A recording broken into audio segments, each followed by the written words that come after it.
Skelbiu sostinės dienas atidarytas.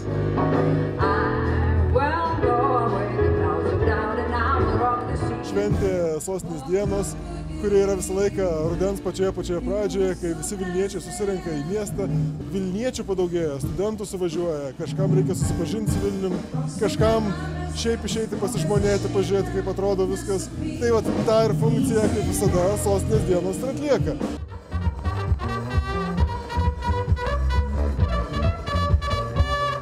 Man gražu, kad žmonės išeina, dabar lyja su šeimom, vaikšto, matyt gera jiems.